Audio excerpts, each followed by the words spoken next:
Want soos deur die ongehoorsaamheid van een mens baie mense tot sondaars gemaak is, so ook sal deur die gehoorsaamheid van die een baie mense geregverdig word.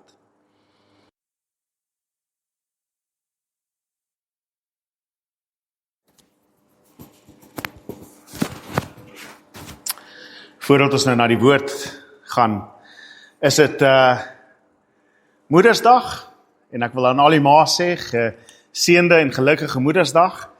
Ons is bly dat julle hier saam met ons is, en ons wat kinders is dankbaar vir die gebede wat ons ma's vir ons bid, want ons weet dat die Here luister besonders na die gebede van ma's vir hulle kinders, en ons is dankbaar vir al julle gebede, ons is dankbaar vir wat julle doen vir ons, en die omgee en die liefde wat ons ontvang het, en dit is regtig voorreg om dan ook vir my ma te kan sê, gelukkige Moedersdag mamma, dank dat mamma altyd hier is, dat sy help om die tafel op te stel, alhoewel ek dink dit maar liefst keer was hierdie keer, maar my ma help uit, en ons is dankbaar dat my ma nog by my is, en dit is regtig 'n voorreg om dit te hê.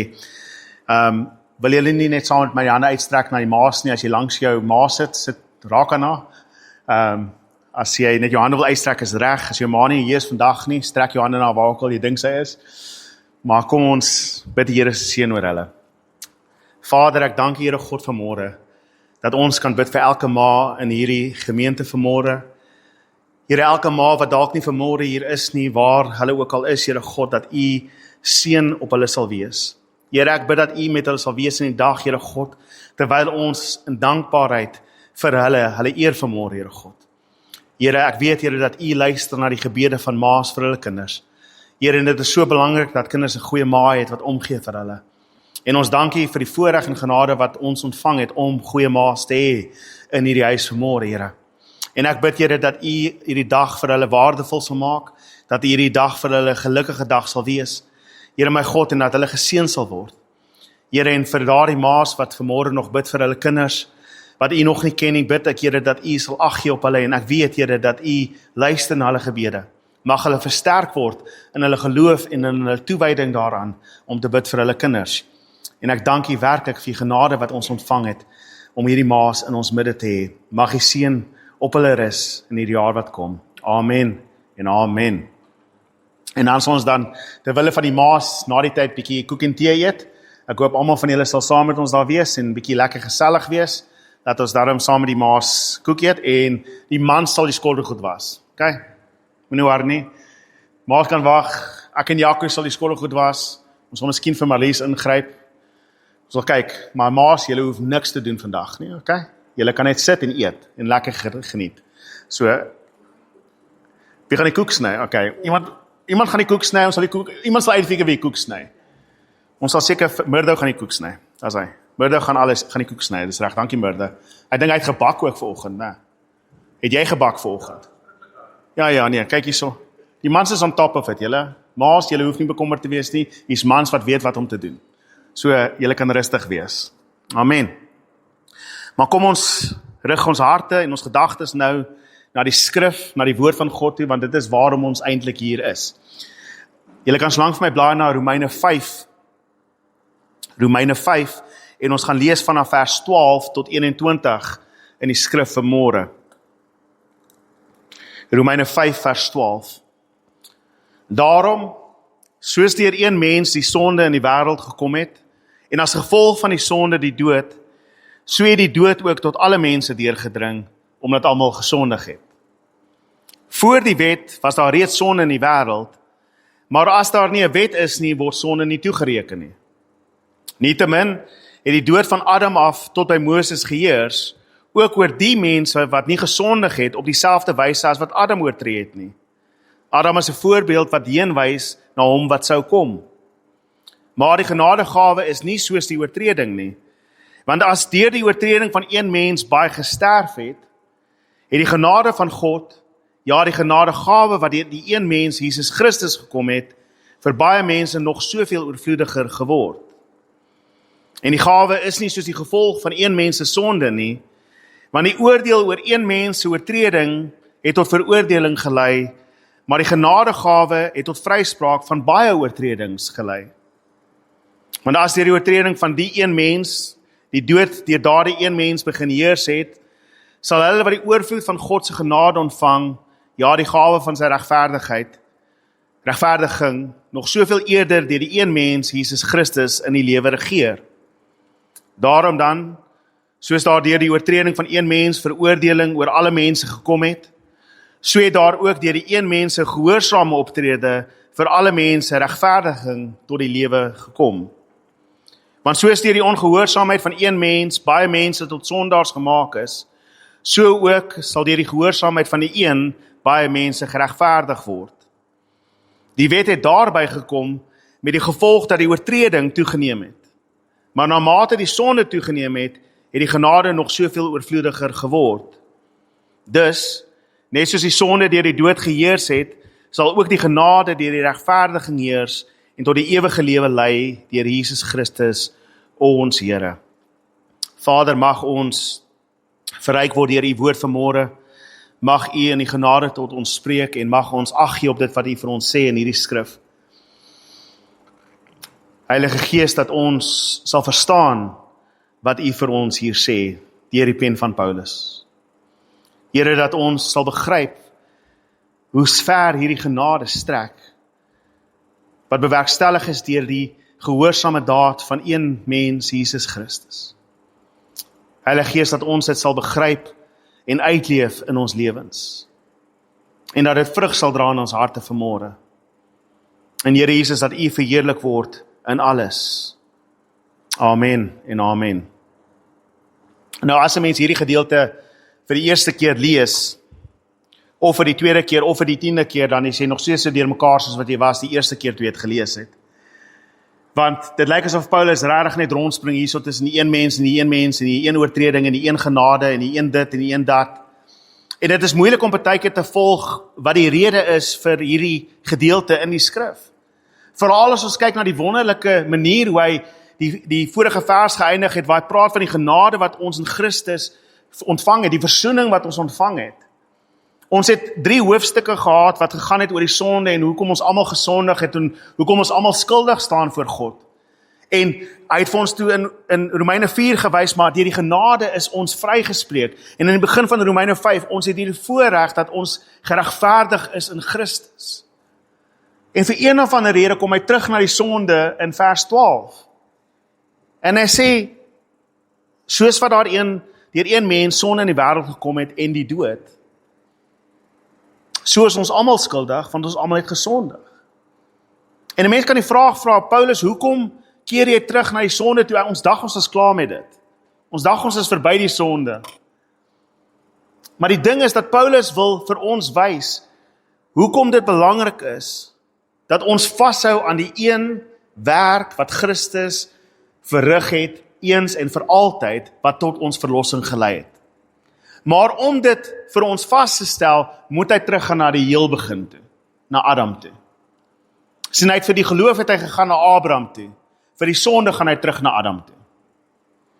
En hy wil vir ons een ding vasstel, die hoofpunt wat hy vir ons wil vasstel is, as deur een mens se sonde die dood gekom het, dan is dit moontlik dat dit deur een mens se gehoorsaamheid die lewe gekom het.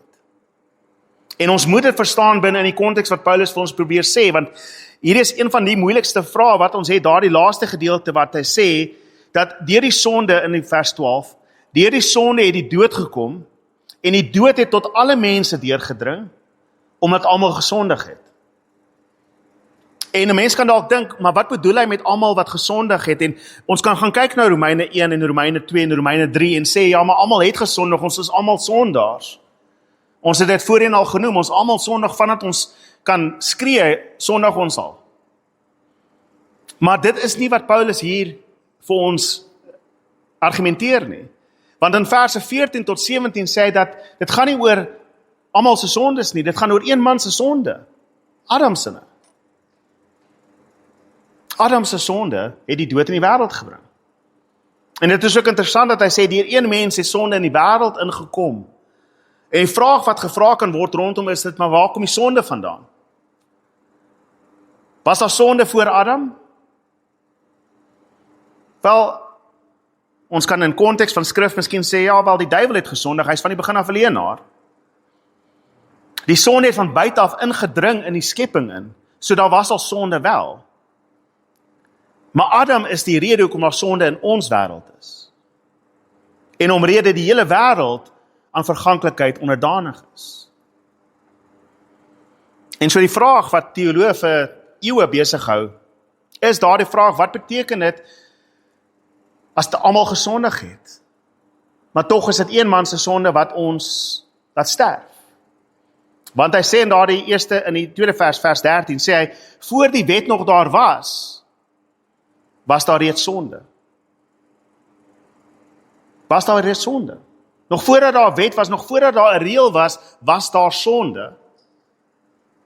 En wanneer hy praat van die wet, praat hy spesifiek van Moses se wet. Reg?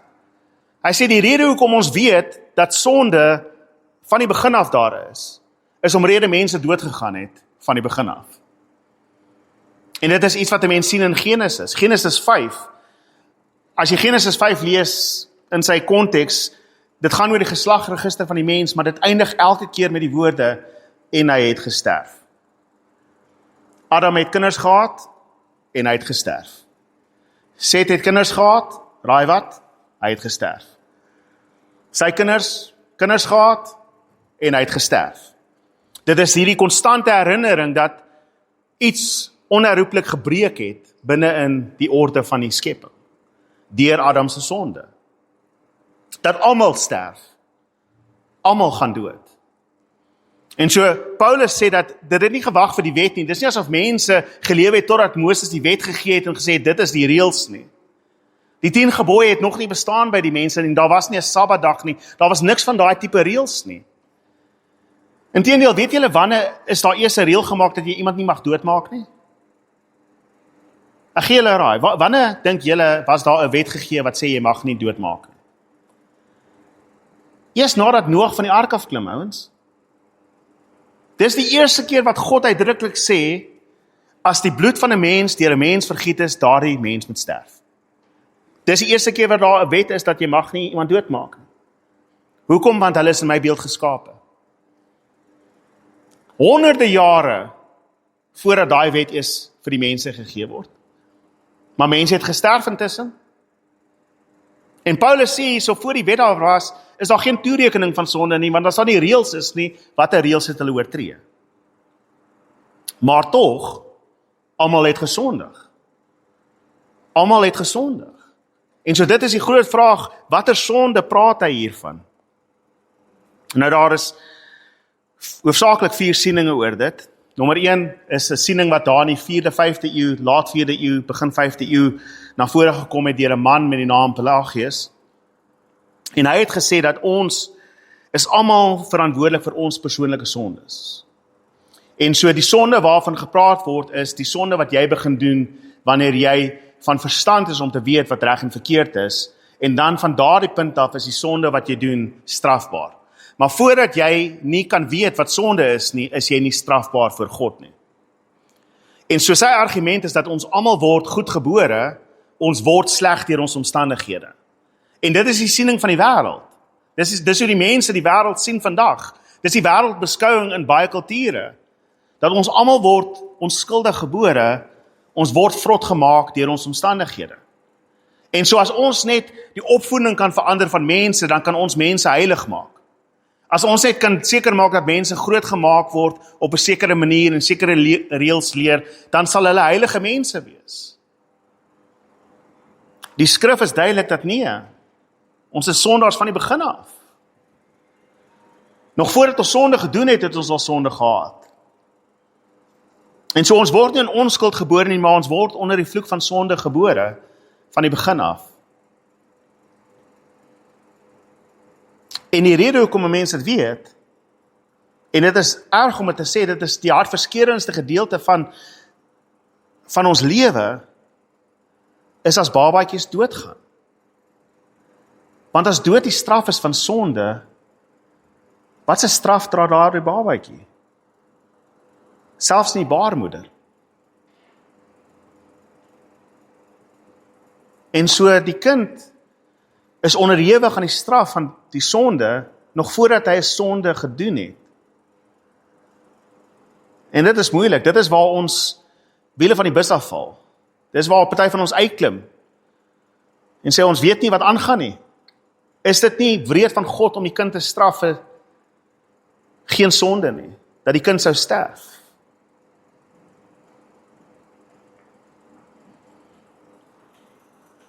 Paulus' argument is die dood heers van die begin af, so dit kan nie daardie siening van Pelagius wees nie.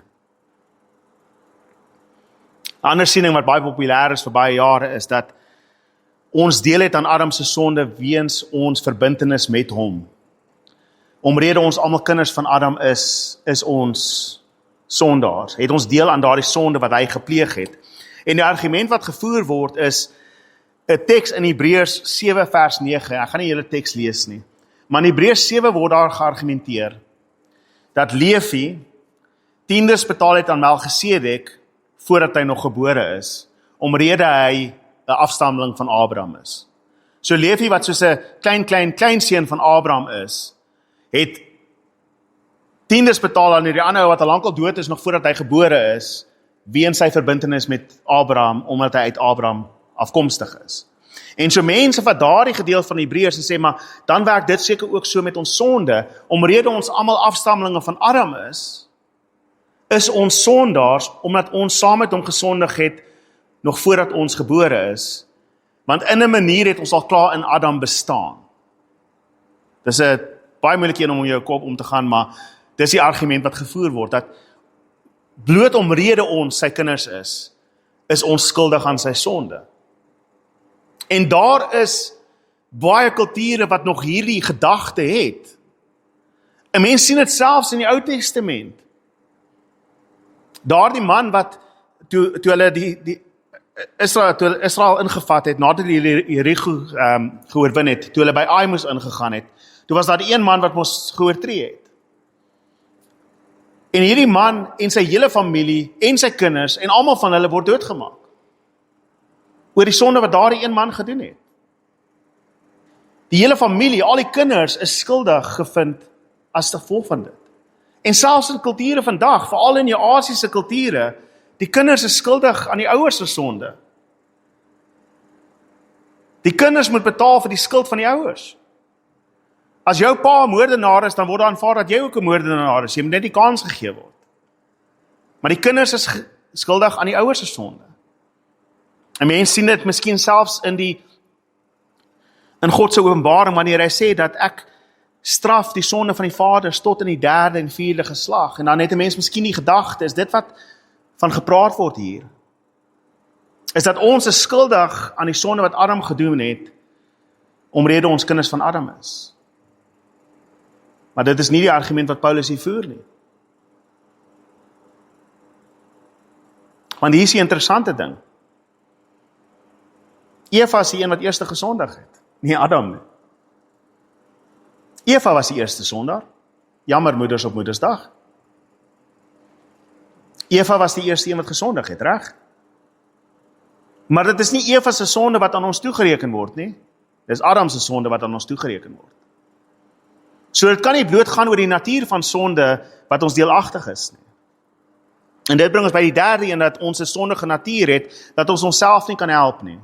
Omrede ons gebore is in hierdie sonde wat Adam vir ons gegee het, en Eva, en dat ons altyd ons ouers sondaars is, en daarom het ons hierdie sonde in ons, help dit nie dat ons enigstens probeer beter is nie, want ons kan nie beter wees nie. Ons is sondaars van die begin af. Dit is in ons natuur.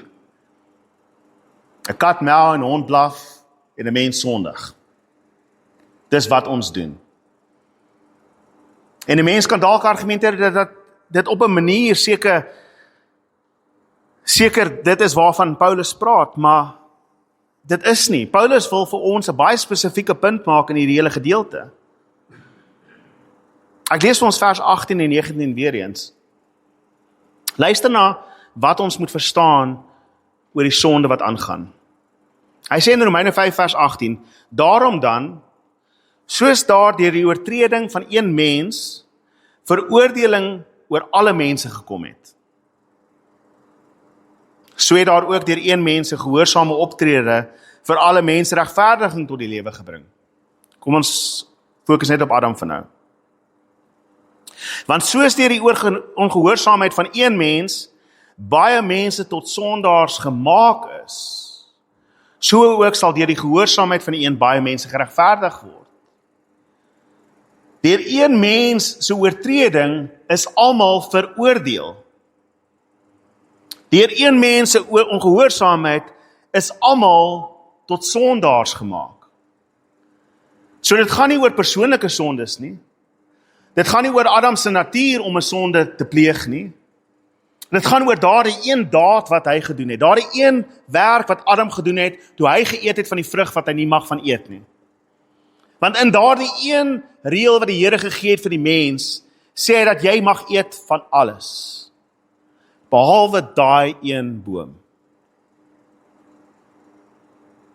En as jy eet van daai een boom, is die straf wat, dat jy sal sterf. En omrede Adam daardie een sonde gedoen het, daardie een oortreding, staan ons almal onder die dood, is ons almal veroordeel, en ons is almal sondaars.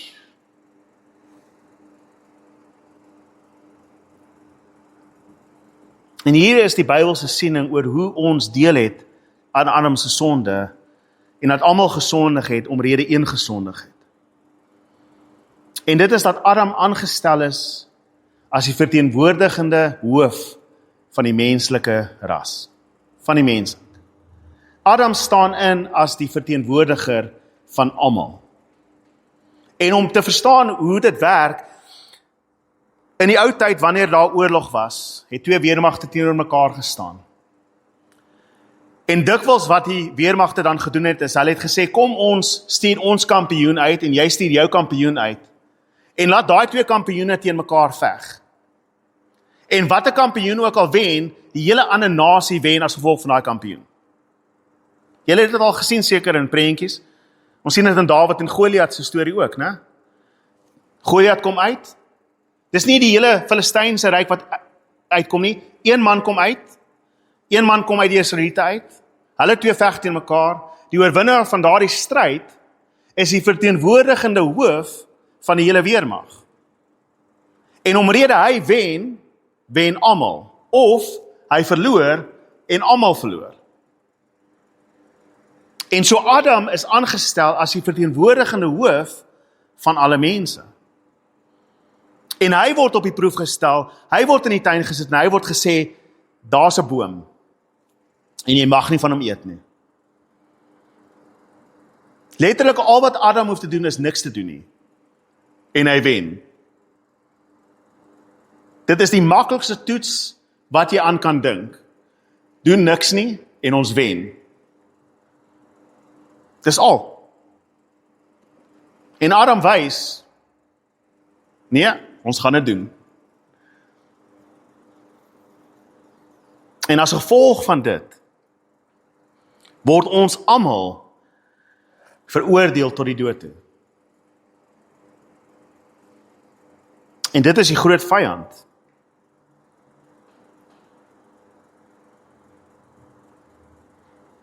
Paulus sê in vers 14 hierdie woorde, hy sê,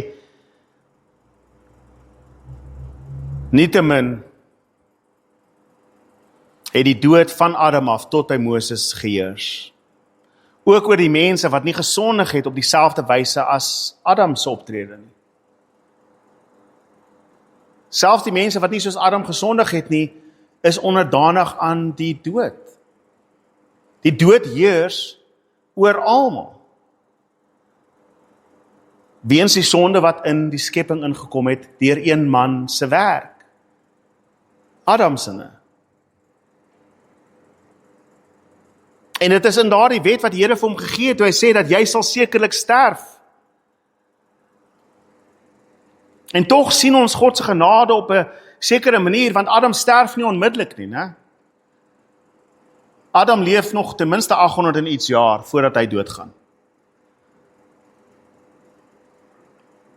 Maar daar is meer as net doodgaan wat er sprake is hier.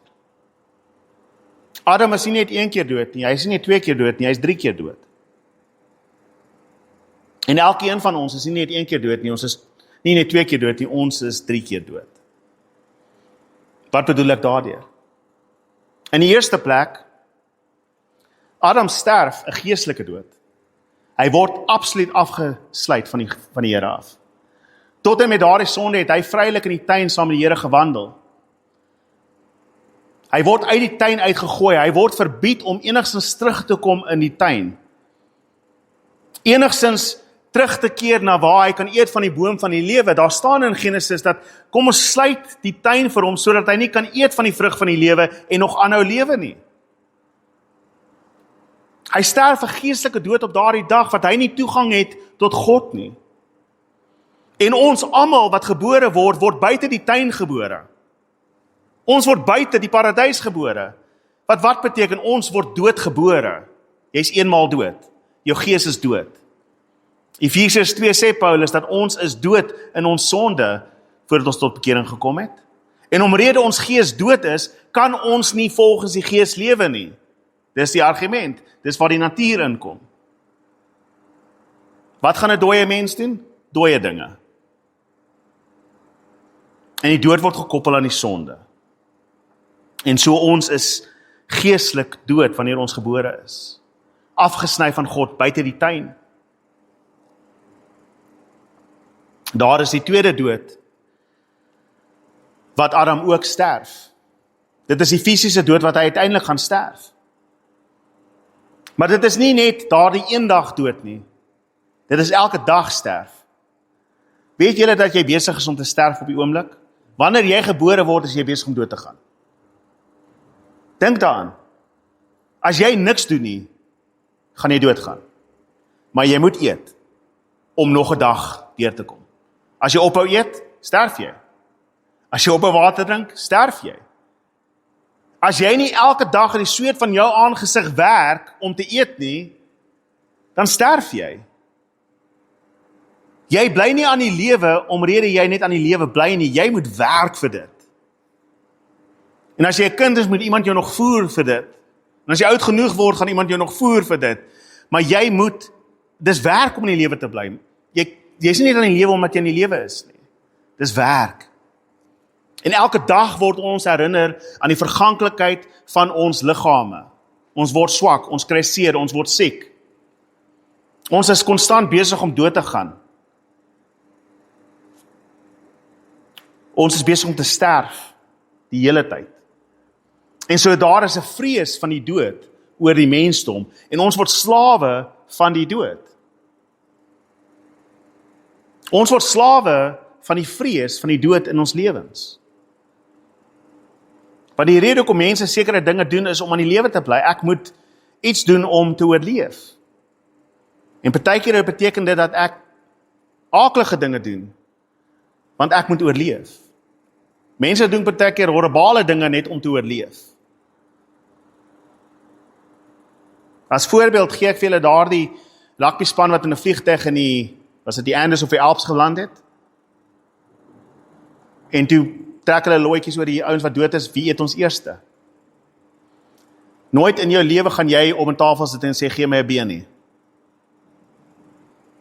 Maar genigtig as jy daar in die Alps is, en jy is besig om dood te gaan van die honger, dan lyk daai stuk been maar soos kos, né? Ek weet, dit is aaklig, maar dit is wat ons kan doen. Selfs in die Bybel lees jy dat hulle babatjies eet. Verskriklik, man. Gaan nie eens konings, as daar hongersnood is. Kom ons eet jou baba vandag en my baba môre.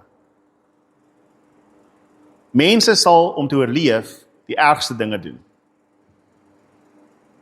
Maar daar is ook klein dinge, vir ons eie oorlewing, vir ons eie, net sodat ons nie uitgevang word nie, lieg ons elke dag, bidleentjies. Want ons wil tog net nie in die moeilikheid kom nie. En so ons is konstant in die vrees van die dood. En so ons hou aan sonde doen om dit te stop, om dit te keer.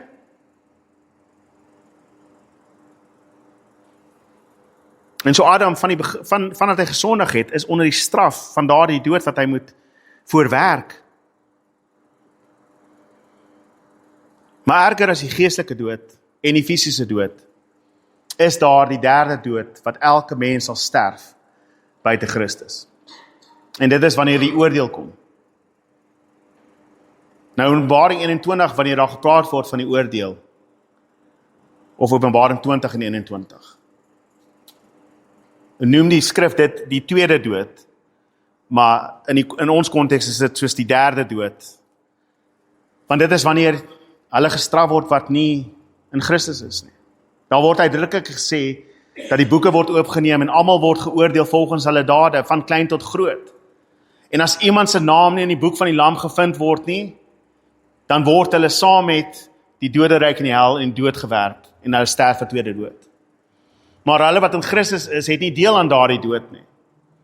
En so Adam is dood 3 maal, geestelik, fisies en uiteindelik in die oordeel wat kom. En elke een van ons is dood 3 maal. Geestelik as ons gebore is, fisies wanneer ons wel gaan sterf, en dan uiteindelik hulle wat onder die oordeel van God sal sterf, 'n dode dood.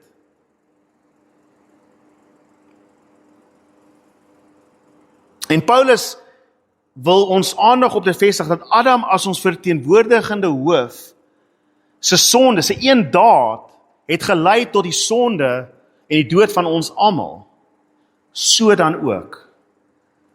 En nou bring hy ons uit die donkerte na die lig toe. So dan ook, deur die daad van een mens, Jesus Christus, as verteenwoordiger van hulle wat hulle geloof in hom plaas, word ons lewendig gemaak, en word ons vergewe, en word ons regverdig verklaar. Adam se een sonde het tot die oordeel van almal gelei. Christus se een werk het tot die genade en vergifnis van alle sondes van die mense gelei. En so Christus se werk is groter as Adam se werk, want die genade is groter.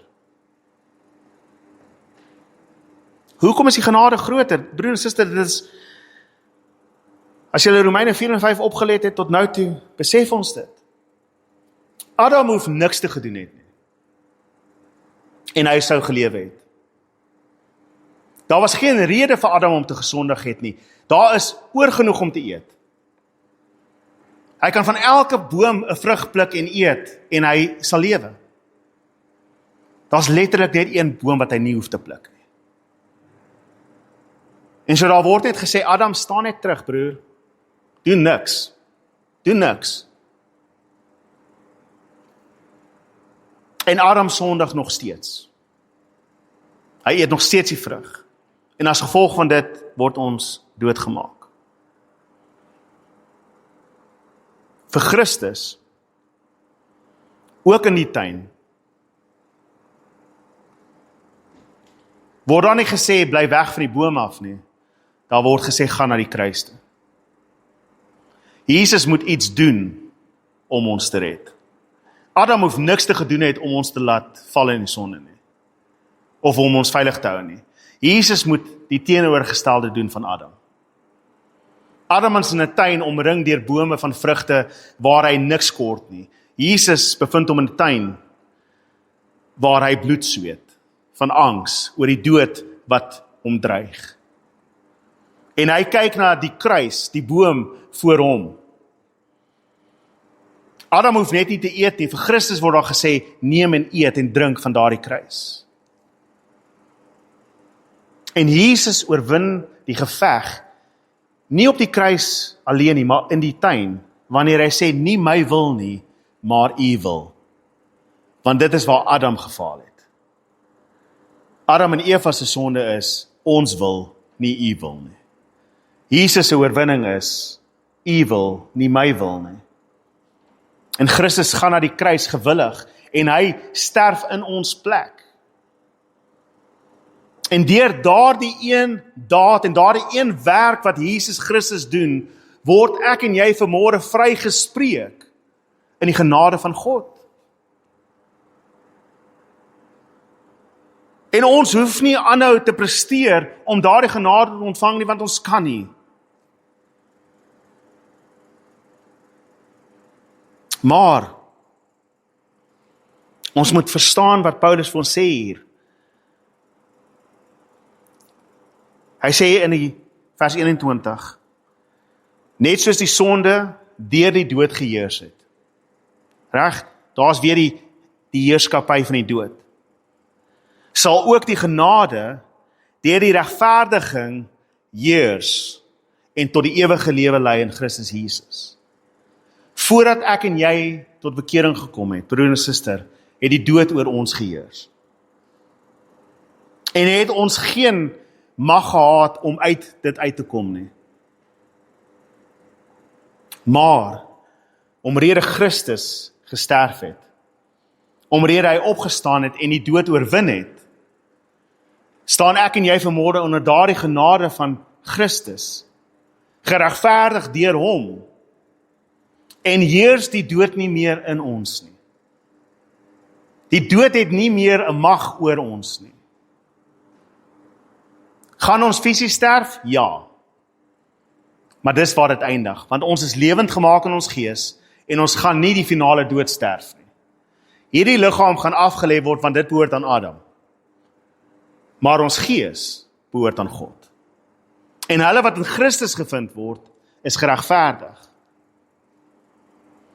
En wat dit vir ons beteken, is omrede ons dan vrygemaak is van die dood, en nie onder die vrees van die sonde en die dood lewe nie, kan ons vir Christus lewe.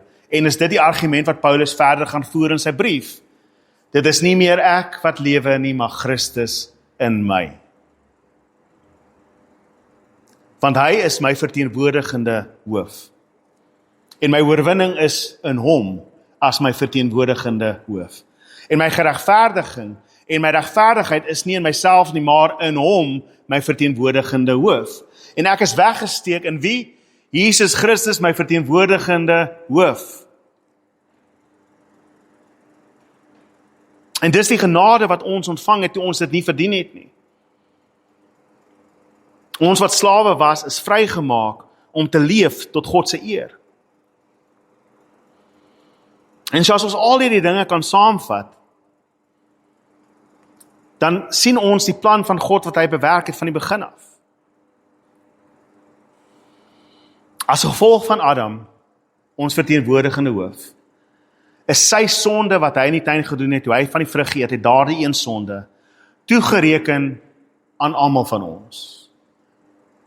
Want hy is die verteenwoordigende hoof. En so ons almal het die oordeel, die 3-male oordeel van die dood ontvang. Geestelik, fisies en uiteindelik. En dit is die oordeel wat ons het. En God hoef niks te gedoen het nie, en hy sou nog steeds regverdig gewees het.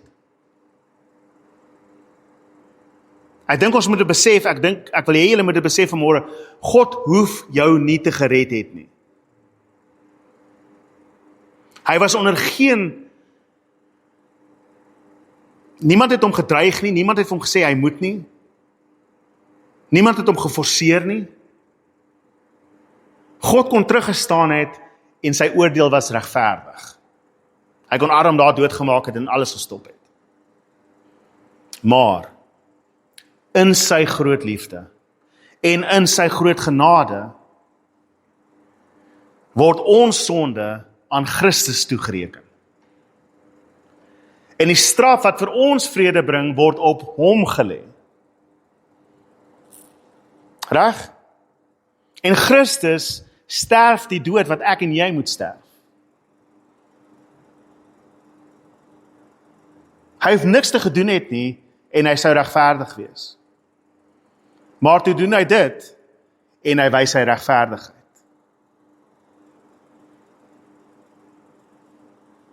Want net soos een verteenwoordiger die sonde gebring het, so bring die ander verteenwoordiger die lewe. En so Adam se sonde word aan ons toegereken, ons sonde word op Christus geplaas, waar los dit ons? Dis die derde punt van hierdie hele gedeelte. God reken Christus se regverdigheid, sy gehoorsaamheid aan ons, en ons word regverdig verklaar as gevolg van dit. As ek jou iewers verloor het in hierdie gesprek, vergewe my. Jy kan daai tyd met my praat, dan gaan ons weer deur dit. Maar Adam se sonde is aan ons almal toegereken. Die vrug wat hy geëet het, word ons almal se skuld. Want hy is die verteenwoordiger. Ons sondes en alles wat ons doen en Adam se sonde en alles wat ons gedoen het, word aan Christus toegereken. Die onskuldige word skuldig verklaar deur die sonde wat op hom gelos word. En hy sterf die dood wat ek en jy moes gesterf het, om te betaal het vir die sonde waaraan ons skuldig is. En deur daardie een daad van die kruis, omdat Christus gehoorsaam was tot aan die dood toe, word daardie gehoorsaamheid van Christus toegereken aan jou en my, en word ek en jy regverdig verklaar, asof ons nie gesondig het nie. Want alle sondes is betaal by die kruis van Jesus. En as bewys van dit, oorwin Jesus die dood. En dit is waar ons hoop is. Dat elke een van ons lewend gemaak gaan word in Christus. En dat nie een van ons gaan sterf in Christus nie.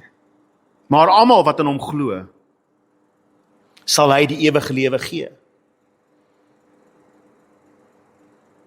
En wat dit vir ons beteken vandag, broers en susters, dat ek en jy nie meer lewe vir die dood nie, maar ons lewe vir hom. Want dit is nie meer ek wat leef nie, maar Christus in my. Amen. Kom ons bid saam. Vader, ek dank Here dan vir genade, Here God, wat ons ontvang het in Jesus Christus. Wat is 'n verteenwoordiger van ons almal aan die kruis gesterf het en ons sondes in sy liggaam gedraai het en dit op die kruis doodgemaak het. Dat ons vanmôre vrygespreek is deur die bloed van Jesus Christus en dat ons regverdig staan voor God vanmôre. Here, dat ons nie meer as sondaars voor U staan nie, maar as geregtiges. Nie uit ons eie gehoorsaamheid nie, maar Christus wat gehoorsaam was tot aan die dood aan die kruis. Here, mag ons in daardie genade vat vanmôre in ons harte in en mag ons dit uitleef wanneer ons buite toe gaan, Here God. Here, mag ons nie teruggaan onder die slawerny van sonde en die slawerny van die dood en lewe vir die volgende dag en die dag wat ons moet eet nie, Here. Maar dat ons werklik sal sê, dit is Christus wat in my leef en nie meer ek wat leef nie. En so my die ideale en my begeertes en alles wat ek in die lewe wil hê, moet wees om U te eer. En so Here, ek bid U genade, dat U ons sal help, Heilige Gees, U wat in ons harte uitgestort is, wat ons heilig maak. Kom en versterk dit in ons lewens, Here. Maak ons heilig. Werk in ons om gehoorsaam te wees, want ons kan dit nie in onsself doen nie. O, dankie Here Jesus vir U genade en U uitnemende liefde wat U vir ons bewys het aan die kruis. Here, ek bid ook dan dat U ook ons geselligheid sal seën, Here, wat ons sal hê vanmôre. Here, waar ons die moeders eer vir wie hulle is en dat ons net lekker geniet, Here Vader, mag dit geseën word in Jesus naam. Amen en amen. Voordat ons agter toe gaan, het 2 afkondigings. Ons gaan by Romeine stop vir nou, vir hierdie week. Volgende week, komende donderdag is, weet julle wat komende donderdag is? Kom ek vra eers, weet julle wat donderdag gebeur? Hemelvaart, né? Donderdag is Hemelvaart. Ons gaan nie 'n diens hier hê nie, ons gaan wel Sondag 'n diens hê. Vir die van julle wat nog nie die blaadjie gelees het, gaan lees die blaadjie, dit verduidelik dit. Maar ons gaan volgende week dan 'n Hemelvaartsdiens hê vir die donderdag. En ook 'n Pinksterdiens, dit gaan deel wees, dit gaan een boodskap wees wat Hemelvaart en Pinkster saamvat, want die volgende week, die 24ste, het ons nie 'n diens hier nie. Ek is weer in Mansfield, ek moet by die Pinksterkonferensie gaan preek, so bid vir my. So ek gaan nie waarskynlik die preek wat ek vir julle preek volgende week daar by hulle preek in Engels. So bid dat die Here my seën met dit. Maar ons gaan dan volgende week Hemelvaartdiens hê. Volgende week gaan julle, as julle wil Touty toe ry, kom Touty toe. En die week daarna dan sal ons aangaan. Amen. Kom ons gaan geniet koek en tee. Wie se verjaarsdag? Nelson, your birthday is when? Tuesday. I almost forgot. Now let's pray for Nelson's birthday. Father, we thank you that we can pray for Nelson and bring him before your throne of grace, Lord. I pray that you'll bless him on his birthday and in his year to come. Lord, may you strengthen him in every area of his life. Lord, may you bless him in everything he does. Lord, may the works of his hands glorify you. May his the words of his mouth, and whatever he does, Lord, glorify you in this year to come. May your blessing be abundantly upon him, Lord, in every area of his life. I pray this in Jesus' name. Amen and amen. Have a happy birthday Tuesday, man. Come join us for tea, yeah? Say.